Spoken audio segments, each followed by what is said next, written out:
واجيب لك من ابو اخر اللي حرام في الواقع حرام في المواقع. ما تستغربش لما اقول لك انك هتتحاسب على اللايك اللي انت دوسته في ثانيه وانت مش واخد بالك وانت بتسكرول داون. السلام عليكم ورحمه الله وبركاته. بنقعد احنا كتير على السوشيال ميديا، ايا كان بقى فيس، انستا، تيك توك، يوتيوب وغيره وغيره، وايا كان اللي بنشوفه من فضايح لشتايم لموسيقى لهتك عرض وتنمر وغيره من فصول. اي حاجه بنتفرج على محتواها وبنتفاعل معاها بالنظر وبالايد ممكن ناخد عليها كميه ذنوب كبيره جدا واحنا قاعدين من غير ما ناخد بالنا.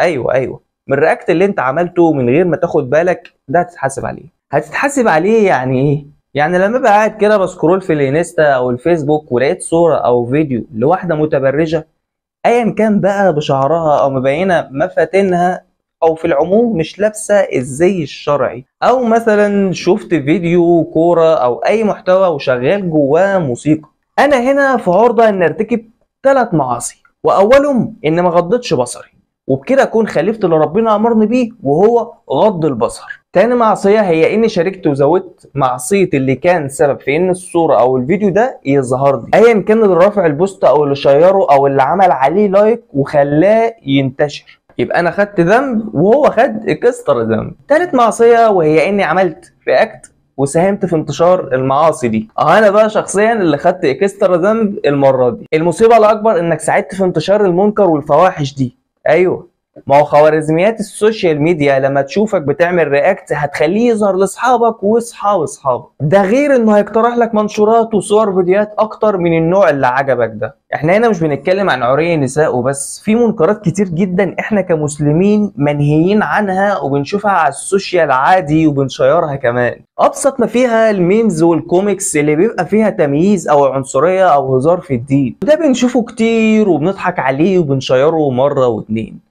فدي كارثه يا صاحبي. واجيب لك من ابو اخر اللي حرام في الواقع حرام في المواقع، هو الذنب يا اخويا. فواجب عليك انك تاخد بالك من حاجه زي دي، ما تبقاش سبب في انتشار الفواحش، لان والله كل واحد هيشوف الفواحش دي بسببك فالذنوب دي هتتحط في ميزان ذنوبك، وانت كده كده ميزانك تقيل يا معلم. نيجي للحل. بدل سيئاتك ومعاصيك دي بحسنات واجر. يعني لما تشوف صور او فيديو لاي منكر وحاجه مخالفه لطاعه ربنا سبحانه وتعالى انصح صاحبها بالعقل ها، ما تروحش في الكومنتس قدام الملأ وأمة لا اله الا الله وتعمل فيها ولي من اولياء الله. هو يعني ربنا يجعلنا منهم، بس خلينا متفقين ان احنا بعاد قوي عن القصه دي دلوقتي، لكن نسأل الله ان نكون من اوليائه الصالحين. المهم يعني ادخل له برايفت وانصحه باللين والرأفه وخد في ايدك آية قرآنية او حديث وصدقني هيحترمك وهيستجيب لكلامك. تاني حاجة لما تشوف حد بيرفع حديث او بوست ديني او معلومة دينية شجعه وشير البوست. اعمل رياكت لاي فيديو قرآن واسمعه للاخر، ويا سلام لو عملت كومنت بدعوة او ذكر او صلاة على النبي، هتاخد اجر لسماعك القرآن واجر انك ساهمت في نشره على نطاق اوسع.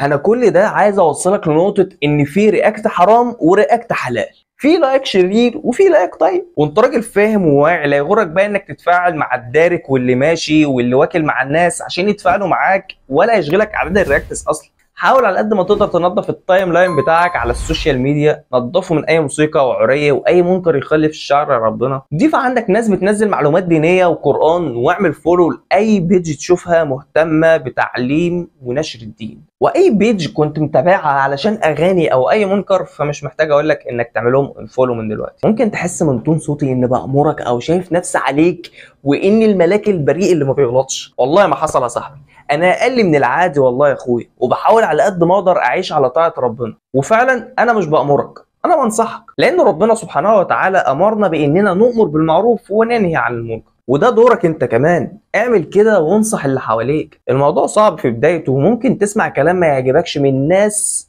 بعدهم الله عن طاعته، بس صدقني لما تنظف حياتك من اي منكر زي الموسيقى والعري واي كلام خارج طاعة الله فعلا هتحس براحة نفسية معظم الوقت، وهتشوف فرق وتغيير كبير للأحسن في حياتك عن تجربة. والله ربنا يتوب علينا ويتوب عليك ويهدينا ويهديكم ويثبتنا على صراط المستقيم ويدخلنا الجنة من أوسع أبوابها ويسكننا الوسيلة أعلى درجات الفردوس. بجوار اشرف الخلق سيدنا محمد صلى الله عليه وسلم. وبكده فيديو النهارده خلص. لو لسه مكمل معايا لغايه هنا فحابب اشكرك على دعمك اللي هتكمله بلايك وكومنت بالصلاه على النبي وتسبسكرايبر في القناه عشان لو نزل اي جديد يوصل لك. وما تنساش تدعي لاخواتنا بالصبر والثبات والنصر. وبس كده، والسلام عليكم ورحمه الله وبركاته.